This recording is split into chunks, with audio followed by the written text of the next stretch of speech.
What's going on, everybody, and welcome back to another episode of My Team Career here on F123. Before we kick things off here for the Monaco Grand Prix, I just wanted to explain a little bit about what's going on in the last little bit. Recently, EA has had a data issue on their cloud services that has corrupted a lot of files across various games, and if you follow my PGA series, then you know what I'm referring to, because unfortunately, my F1 replay files have all been corrupt for the last couple Grand Prix. I was hoping they would find some way to fix it. I'm not sure how they would have done that, but it has not been the case over the last few weeks. So I figured, you know what, instead of constantly delaying these videos, hoping they'd find a way to fix their replay system, we would just go ahead with my POV only. So for the next few videos, there will unfortunately be no third-person perspective of these races or other car perspectives, which is really unfortunate. It's a shame also because, you know, there was some real wild moments in a couple of races coming up. So I won't spoil anything, but I just want to give you, a little bit of an update, because typically I record 2 to 3 races in advance and then save the replay, and as I'm editing it, I'll go back and watch the replay and bring some clips in. But going forward, I don't think that's going to be possible. I think I'm just going to have to do a race, save the replay, and right away get the replay downloaded so we can edit it. So that's what's going on here. But without further ado, let's dive into today's video, which is the Monaco Grand Prix. Now, having a look at our last few starts, we have shown a little bit of improvement, getting ever so closer to the points positions. We have had some success in qualies the last few races, battling the weather at Miami and Imola, but ultimately, when it came time for the race, the car just did not have the pace to keep up with the teams around us. But thankfully, moving over to race weekend 7 now for Monaco, we are going to get some nice upgrades that will surely help us climb further up the grid after stalling out for a few weeks now due to failures. We get the front wing flap as well as the front wing adjusters, so some nice aero changes that will surely suit this track perfectly. On the chassis side, we are only 5 days out from the major upgrade that will be a mega for the weight reduction, as the car still feels like a boat and is hard to drive lately. I was contemplating what upgrade to purchase, maybe a chassis one, but keeping Spain and Canada in mind, ultimately settling on continuing the development on the aero side with another rear downforce upgrade. We saw the 2 parts come in for the front. We want to make sure that the balance between the front and the back is solid, so we'll put the floor stays upgrade in and hopefully receive it in 16 days, pending any failures, fingers crossed. And lastly, before qualifiers, we can see that the pending parts as well as where we currently stand up against the other teams. With the latest additions, we finally claw up above Alfa Romeo and AlphaTauri, who saw some great gains as we stalled out over the last few weekends. And of course, we cannot forget to replace the engine parts that started seeing issues in Imola and Miami. We'll go ahead and replace the MGUH as well as the turbocharger and head out to get started for qualies.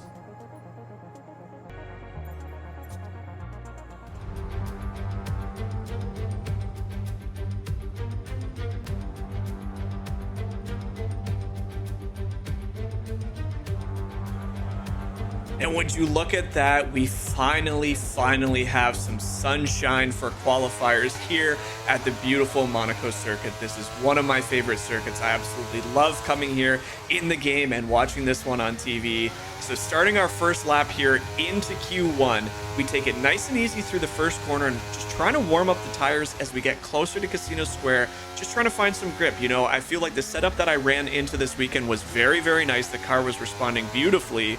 But tires have always kind of been the issues in the early goings of this season, and this is a circuit that you really need to find the grip early on. So as we approach the hairpin of Mirabeau, you can just see that the car is responding very nicely. These low-speed tracks are suiting the car wonderfully, and the upgrades that we just had come in couldn't have come in at a better time, and it's just taking that chicane a little bit slow there, but the front feels much better. We can just chuck it into a corner, get on the throttle a little bit earlier, and the car seems to respond much better than it did in previous race weekends.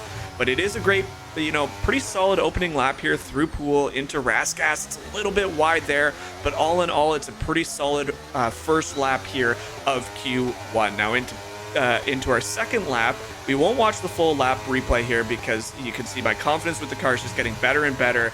We're up nearly a second on my previous time, and we're improving with each and every corner. The track progression is incredible, and it's very evident as the times were heating up all around us. I mean, people were flying from P1 to P20. It was insane to see. And as we cross the finish line, we will just sneak into Q2 at P16. But look at all those times. I mean, from myself in P16 all the way up to the Monegasque man, the home favorite Charles Leclerc in P1, the time is all less than 1 second. It's so close here in qualifier 1, but we do make it through, and we'll head out now for our first lap here of Q2. We go a little bit wide into Massenet, but we find some decent time through Casino Square into Mirabeau.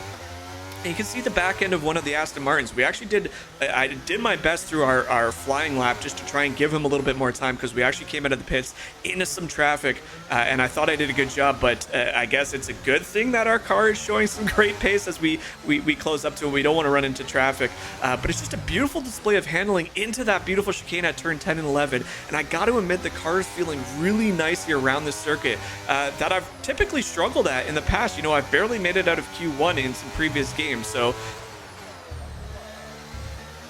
a great showing here, a little bit wide there again at turn 17, but with a solid lap time of a 1:13.7 pushes us up into P5 at that time. Now, I'm sure that with the track evolution and the way people are driving, that's only going to improve. So we're going to go about for a second lap here in Monaco, but we're struggling to make up time. You can see that it appears that we've extracted all we really can from the car and might not be quite enough to make us through into Q3. But a nice sector 3 here sees us up 3 to 4 tenths, so a really fast sector 3. And as we cross the line, we are just on that cutoff mark. We're in the hot zone at P10 with guys on fresher tires and going much quicker. So as we cross that line, I said, you know, why the heck not?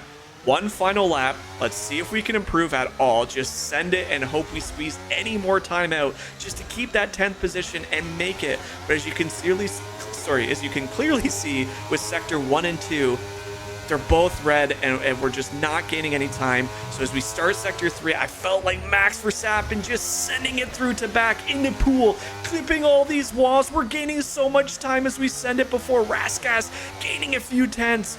We were literally 1 inch away, bumped so many walls from disaster, but we will slightly improve on our time. We'll cross that, and we are unfortunately met with P11, just narrowly avoiding another Q3 appearance. The times were so close, but all in all, I'm extremely happy with the P11 start around here. It's exactly what we needed, and now we can go into Sunday and challenge for those points. So let's get started, get out to the grid, and hopefully we can gain some early positions, because this is a tough track to pass on, and we might be able to squeak in some early positions.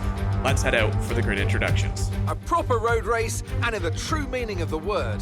That's how Mr. Monaco, the late great Graham Hill, once described this iconic event.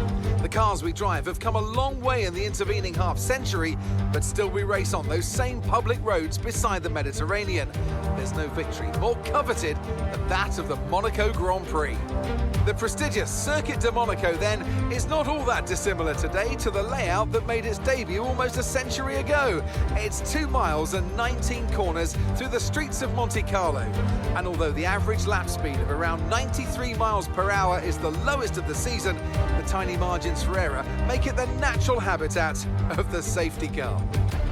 So with the race not far away from starting, here's what today's grid rundown looks like. George Russell will begin today's event in pole position, and it's Lewis Hamilton alongside.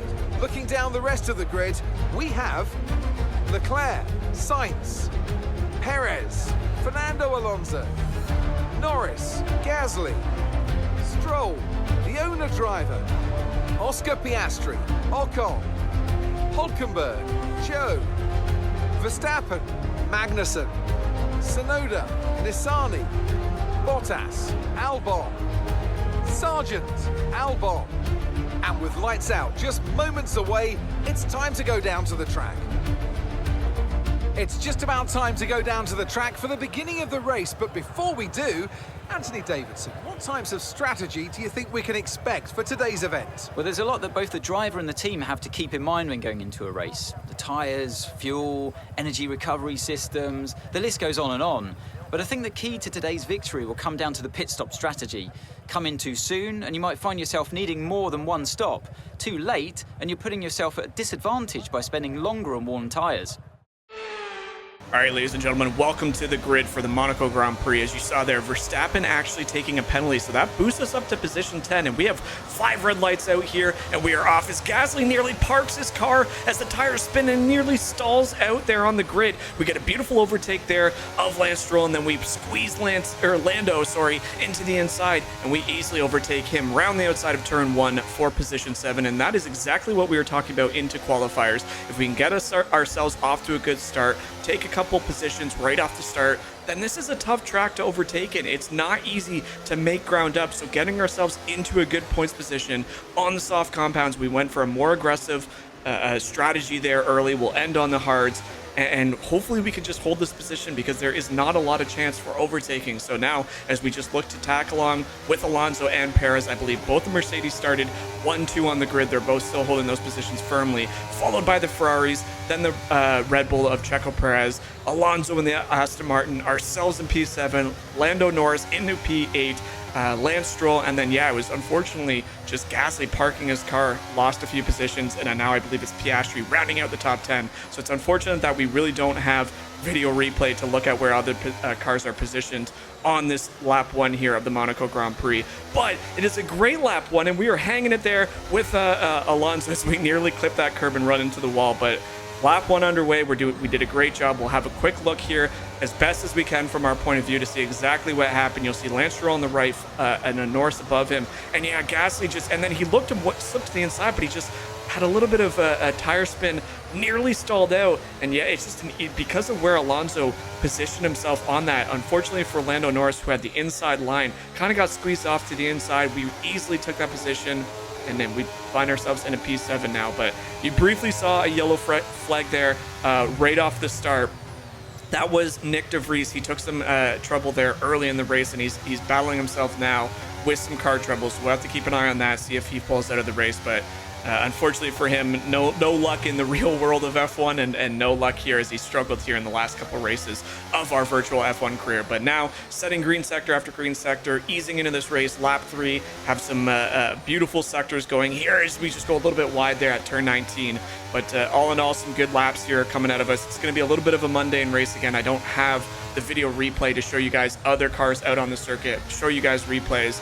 But for us, it's just easing into this race, trying to take a turn by turn. We're now into Massenet here, about to enter into Casino Square. We go a little bit wide there, but some beautiful laps. And like I said, there's not a lot of video replay from my point of view. It's just kind of the same thing over and over. Lap 7 now, you'll see. And then I don't know if you caught that briefly, but right behind us on that turn 19, it was Lando Norris clipping the back end of us. I was able to briefly see it at the end of the race when I first saved the replay before it got corrupted. But Lando Norris, our direct rival, clipped the back end of us on the hard compounds and is forced to enter the pits immediately, hopefully not ending his race for himself. But that is tough to see the McLaren come in. He's either going to have to pit onto the mediums and try and do the rest of the race. That's a long stint doing 20 laps in the mediums. It's doable. We'll have to keep an eye on that. But now lap 11, you can see our tires are not the worst. I mean, we've seen worse on the softs throughout the rest of the season now. Call for the box at the end of lap 11, but I'm pretty impressed. We have a couple upgrades on the tire wear, not a lot, but that is a pretty good stint 1. As you can see, Lance Stroll is pressuring us. Oscar Piastri also running the softs. He's not going to pit here, so this is a bit of an undercut. And something about Monaco that I'm sure a lot of you guys are familiar with is you do not want to pit too early. Here's we get a little bit snap of oversteer, just doing our best not to run into that pit wall right ahead of our pit stop. But you do not want to pit at the wrong time, because if you come out and you try to undercut, what tends to happen is you'll get pushed behind a bunch of people that are pitting later than you, and it's tough to make up ground. So you don't want to fall off that good the good race positioning. Sorry, I was struggling to find that word. Race positioning. But thankfully for us, because Nick De Vries was forced to DNF, you can see that on the time chart there.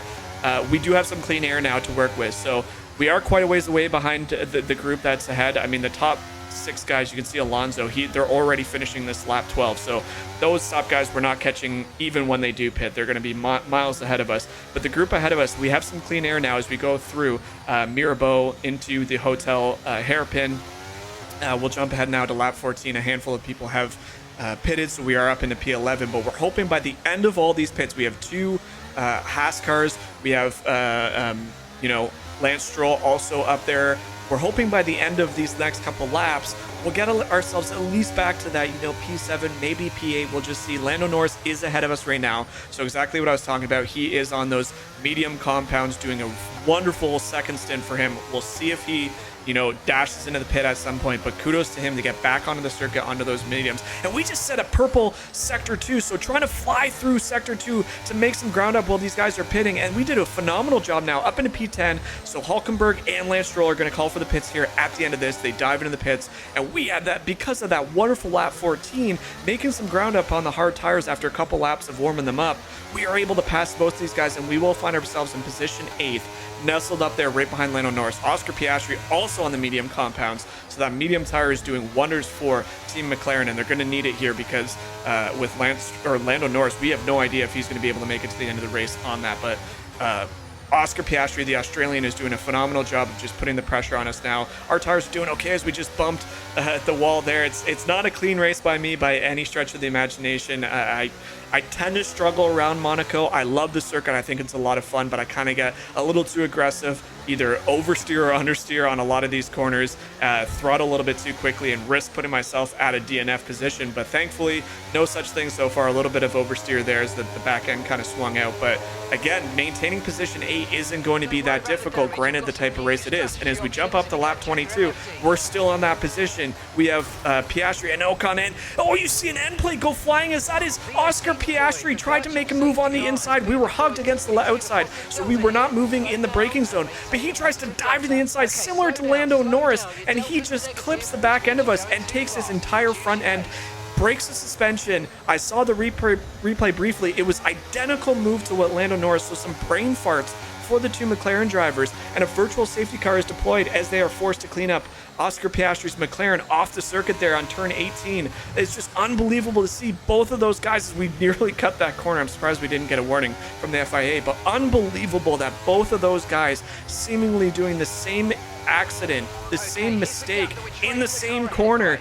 Oh my word, Lando was lucky he didn't have more damage in the first, lap 6 or 7 when that happened, and now Piastri takes himself, and he was doing wonderful. I mean, he could have easily overtaken us on one of the straights. He had so much pace on those mediums, but that is unfortunate to see. Now lap 23, we go into lap 24. Now we have Ocon and Gasly, both these guys hot on our heels. We'll jump up to lap 26, but still on that PA, and I gotta give credit to Lando Norris. He does himself wonders on those mediums, and he gets himself into that P7. He is holding it wonderfully. So some interesting things here coming out of Monaco Grand Prix. And again, I've said it so many times, but I wish I had the replay. It is so unfortunate that we don't have that to show you guys some of these accidents.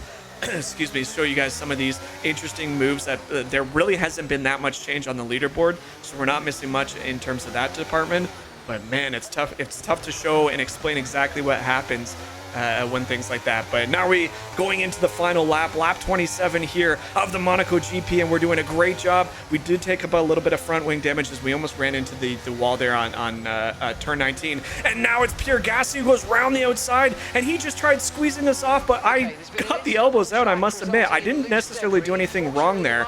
I just was against the barricade on the right. He tries swinging around the outside of Massenet into Casino Square. That is a tight corner to try and overtake, and I don't know if he locked up or if he just full sent it, but he just got caught up in the barriers, and it ends his race for Pierre Gasly, who struggled so much off the grid, the line, to get his car moving. And unfortunately for him, he is out of this circuit as Lewis Hamilton will cross the finish line to win the Monaco Grand Prix. So good to see that the silver arrows are doing wonders.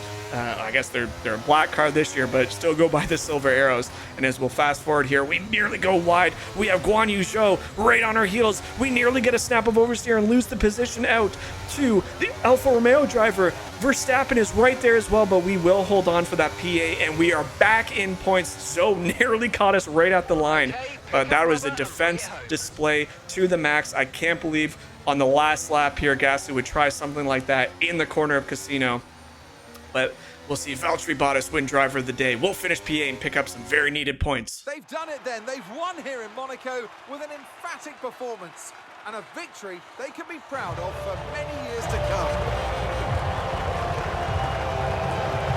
And talk to me. What do you think it was that sealed the win for them? I feel like consistency was probably the key today.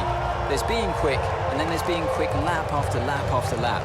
If you can do that, you can capitalise on other people's errors without making many of your own. And that's an approach that can push you a long way up the field. After an excellent performance at the Grand Prix, I'm sure there'll be plenty of celebrations tonight amongst the Mercedes team, and they certainly deserve it.